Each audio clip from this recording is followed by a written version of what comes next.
નમસ્કાર મિત્રો, વિડીયોમાં તમારું સ્વાગત છે। જી હા મિત્રો, અત્યારે હાલ મોટા અને મહત્વના સમાચાર સામે આવી રહ્યા છે। તો મિત્રો, સમાચારમાં વાત કરીએ તો ભૂતપૂર્વ મુખ્યમંત્રી અને પીઠ સામ્યવાદી નેતા વી.એસ. અચ્યુતાનંદનનું 101 વર્ષની વયે અવસાન થયું છે। તેમને તિરુવનંતપુરમની એક ખાનગી હોસ્પિટલમાં અંતિમ શ્વાસ લીધા હતા। જી હા મિત્રો, અત્યારે હાલ મોટા અને દુઃખદ સમાચાર સામે આવી રહ્યા છે। અચ્યુતાનંદન જેઓ વી.એસ. તરીકે લોકપ્રિય હતા, જેમને 2006 થી 2011 સુધી કેરળના મુખ્યમંત્રી તરીકે સેવા આપી હતી। 82 વર્ષની ઉંમરે મુખ્યમંત્રી બનીને તેમણે રાજ્યના પાર્ટીમાં ફરી સત્તામાં લાવવાના મહત્વની ભૂમિકા ભજવી હતી।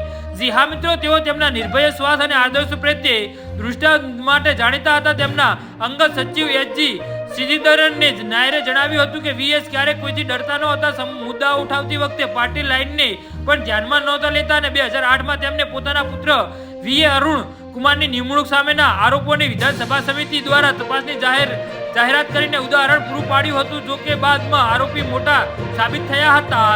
જી હા મિત્રો, તો આના વિશે તમારું શું કહેવું છે તો નીચે અમારી કમેન્ટ બોક્સમાં જરૂરથી જણાવજો અને અમારી યુટ્યુબ ચેનલને સબસ્ક્રાઇબ કરવાની ભૂલતા નહીં। ધન્યવાદ।